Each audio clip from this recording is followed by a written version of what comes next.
In downtown LA at the Democracy Center. Thanks for joining me. By the way, this is interesting. Little Tokyo. This is the site, quite literally, right outside where the Japanese were picked up, arrested, interned, and bussed in the 1940s. So it's a poignant place for us to be at this moment. Well, I'm glad you brought that up because ICE decided to show up today during your announcement, which we'll talk about in just a moment. So first and foremost, can I have your reaction to the fact that Trump decided to deploy his troops here, not an accident, to come here while you were having your press conference? Yeah, and he sent his regional border patrol director here as well as the spokesperson. He made our point. I don't think we had to say a word. Right. He made the point we're making. Not only is he rigging the election, he's trying to ruin and wreck democracy. He's no longer even feigning that he has dictatorial tendencies or authoritarian tendencies. He's acting out on them. It was an act of intimidation. It was an act, however, of weakness. Why else would you send them out? How pathetic, how small. And it's a sign of things to come. And I assure you, what you saw today, what happened here today, is going to happen tomorrow in a town near you. My biggest fear, and I said this months ago to you, is that we're going to see the National Guard federalized in other parts of the country. You're starting to see that under different circumstances subtly in D.C. But you're going to see ICE and Border Patrol sent out to polling places and voting booths during the election. This was an act of intimidation, and that's exactly why this initiative is so important. You know, these Trump supporters are going to claim that this was done in the interest of combating crime. But of course, we know that if you're looking at combating crime, there are other states across the country that have higher crime rates, higher per capita crime rates than Los Angeles and Washington, D.C. And yet these were the cities that he opted to deploy these people to. Yeah, well, I think you should start with Shreveport, Louisiana, in Speaker Johnson's district that has 6+ times the per capita murder rate of Nancy Pelosi's San Francisco. What about the carnage, Mr. President, in Shreveport? Why aren't you protecting the folks there? 8 of the top 10 murder states in this country, red states. What bullshit. And everyone knows it. Everybody knows it. Again, it's acts of authoritarianism. It's acts of power on a person that is trying to use his its formal authority, and it's depleting. And it's weak. It's increasingly weak, and it's increasingly desperate. And that's why it's important for us at this moment to meet him head on, not just rhetorically, but through substantive counteractions. And that's what we're doing in California with this ballot initiative. Now, you had brought up a point that I've focused on quite a bit, which is the idea that he is laying the predicate now, basically normalizing us to this idea that he's going to be able to deploy the troops. Can you talk about what that may look like as we head closer to 2026?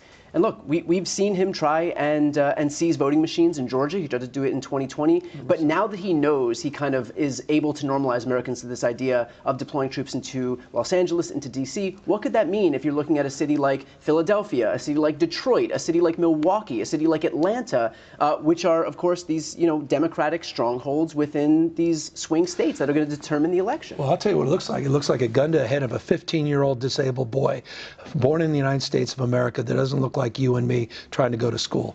That's what just happened here in Los Angeles. I'll tell you what it manifests. That kid doesn't, that many other people saw that, they may not send their kids to school. It means people are not showing up in their classroom. People that are not showing up to get their flu shot at the emergency room, or people that are sick not even accessing emergency care.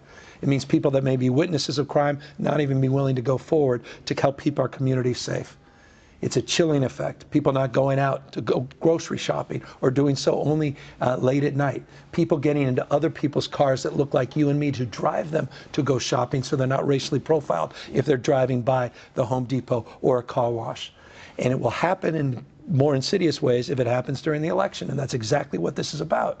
It's about clearing the streets. It's about creating panic. People are not going to sit there in a line where they can't even get water in some states, and they're not going to sit there waiting 2 or 3 hours if ICE or Border Patrol shows up. It's precisely, again, why people need to wake up and disabuse themselves that democracy is going to survive if we do not push back. It won't. It's the rule of dawn, no longer the rule of law.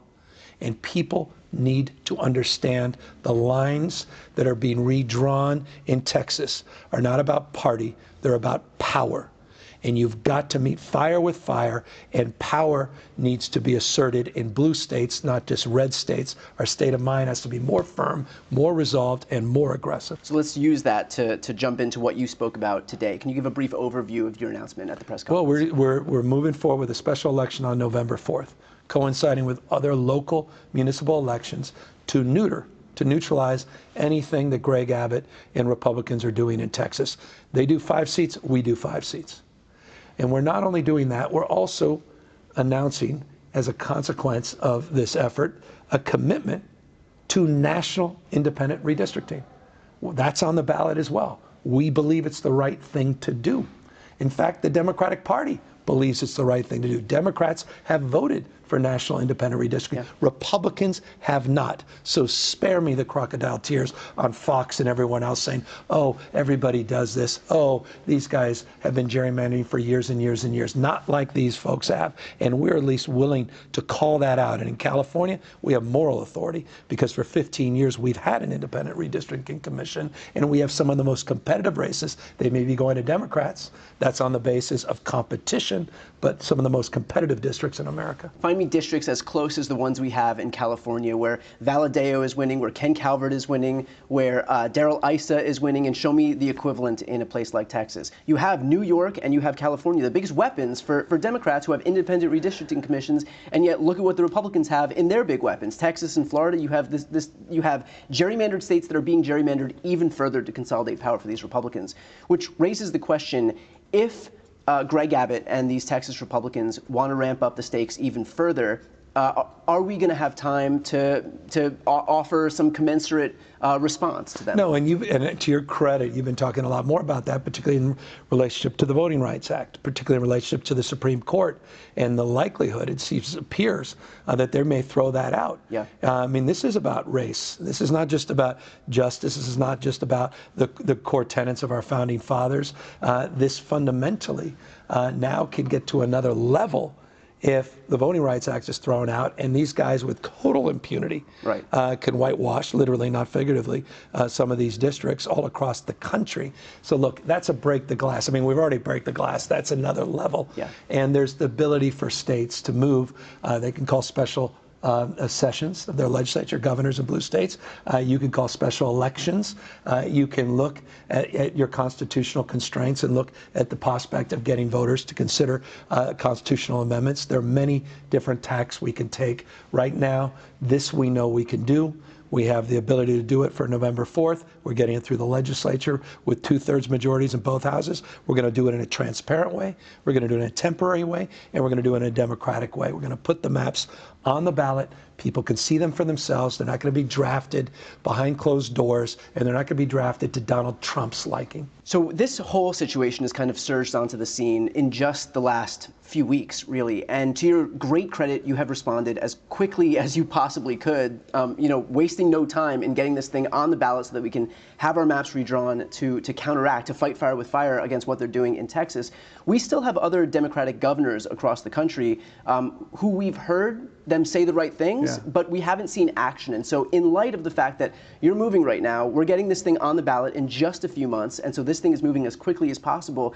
What's your message to these other governors across the country who represent states that could also serve as weapons to counteract what the Republicans are doing, who haven't made any moves yet, any concrete moves yet to do something? Well, gratitude to Kathy Hochul, gratitude to J.B. Pritzker for recognizing the urgency of the moment, for hosting the Texas delegation. Deep gratitude to the Texas delegation for raising the awareness and the stakes that put a lot of wind in our sail, that gave us the ability to make the case to our legislature.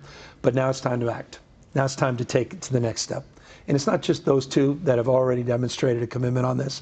It's many other states. There are a lot of other blue states out there. Let's go. This is it. There's no dress rehearsal. This guy is going after any institution that cultivates independent thought. He's rewriting history in real time at the Smithsonian. He's literally going after institutions of higher learning like the UC system, and notably here, UCLA, which is doing life-saving research that literally is protecting our national security. It's the reason we're the economic tentpole of the American economy and the world economy in the United States of America as a beneficiary. This guy is wrecking it all in real time. We need to wake up. We cannot survive if he rigs not just Texas, but he goes to Indiana, goes to Missouri, goes to Ohio, he goes to Florida. We have to have other governors of like mind, and there are many, to now do something, not just say something. Right. I think that the main point here is if you stand for any democratic ideal, all of it relies on having a functioning democracy. So if you're a governor or a state legislator in another state and you claim to want to combat climate change or expand health care or protect women's reproductive rights or make unions stronger or whatever it is, protect kids in schools from guns, whatever it may be, all of that relies on being able to survive in a functional democracy, yes, to have the opportunity to be elected in the first place. And so if the House is rigged, if they're able to scientifically engineer maps so that Democrats are precluded from ever having the opportunity to win, none of it matters. Yes. And so we can defend, we can claim that we want to stand for something. We can, beat our chests about, standing up for our values. But if we can't do it, if there's no practical way, if there's no method to actually be in power, then none of that matters. And so this is the whole ballgame right here. God bless you. We're about to celebrate the 250th anniversary of our founding fathers. Co-equal branches of government, popular sovereignty, rule of law. You're spot on. Everything you just said is spot on. This is it. And I mean, at what point, there's literally no more evidence than you need than the evidence that has been submitted in the first 6.5, 7 months of the Trump administration. And you think this is going to get better? You think if we just say, well, Mr. Trump, it's fine. We just, we know it's a race to the bottom. You may call upon those other states. Can you just do 5 and California will stand down? Yeah. God damn it, enough. Yeah. Democrats, stop being weak. Step up. These guys have been dominating the narrative. They have been defining the terms of the debate. It's time to get on our off our heels, onto our front toes. It's time to do just that. Dominate the narrative, flood the zone, and surround sound. It's time for us to all band together. It is about the United States of America. He doesn't believe in that. He believes in the red states. He's going after, he's a war. He's a wartime president. He's the head of a war party. War on women, war on voting rights, war on Hispanics. A war on this state, war on institutions, war on history. I mean, this is serious. This guy's trying to get a Nobel Peace Prize. That's what he's going to try to say tomorrow in Alaska, that he's the big guy trying to find peace, really? When he's bringing war to the American people? He put military in the streets, not of Baghdad. He didn't send the military in his first administration anywhere in the world. He sent the United States Marines into the United States of America in one of the bluest cities in this country, in Los Angeles, one of the great cities, American cities. That's what Donald Trump did. He is a wartime president. On this idea of weakness, groups that purport to be good government groups who are pushing back already against this, and I guess, while we would say we have to push back on this idea of unilaterally disarming, you have some of these good government groups, including a group like the League of Women Voters, who are pushing back here and saying that we shouldn't do this because even though the Republicans are doing it, we have to unilaterally disarm. And so they're aligning themselves with this MAGA movement, with Donald Trump, with Greg Abbott. And so what's your reaction in light of the fact that we should be fighting fire with fire to protect democracy so that we don't just capitulate completely to the right, that instead they're just focusing solely on I guess, what's immediately in front of them, which is that pushing back at all is going to be some type of bad government move? Well, there's no good government when government is totally eliminated. It's no longer the rule of law, back to this notion of rule of dawn. I mean, the League of Women Voters thinks that by aligning with Donald Trump, that's all they're doing. It's a binary. It's not complicated. Right. By aligning with Donald Trump, the League of Women Voters thinks that's good government when he doesn't believe in independent redistricting. He's going to eliminate independent redistricting. He doesn't believe in advise and consent. He doesn't believe in the power of co-equal branches of government and oversight when he's trying to rig the election, when he's trying to change the rules by playing with a brand new set of rules in the mid-decade on the redistricting. Give me a break. With all due respect to them, they are dead wrong on this issue. I have to ask, because this has gotten quite a bit of attention online, but I have a tweet here. Which one's this? This is, well, what I would love is to have you read this in your voice. If you'd like to just take a shot at it. Well, I mean, wow. Tomorrow, history will be made. Now, I'm not going to be as effectively as the person that you may recognize is on Truth Social, but in this case, we pushed this out on Twitter. Caroline Leavitt will have no answers. Well, hold on. I don't want you to breeze right through the brilliant. Go on. It's not just Caroline Leavitt. Caroline. Caroline Leavitt. That's right. Of no answers for the supposed fake media about California's beautiful, big, beautiful maps. People are saying that that were the greatest maps. They're just saying this. They are, Brian. People are saying they're greatest maps. Many people have heard that. Ever created. Even better than Christopher Columbus's. Donald the Failure Trump, be warned that tomorrow may be the worst day of your life, all because you missed the deadline. He misses a lot of deadlines.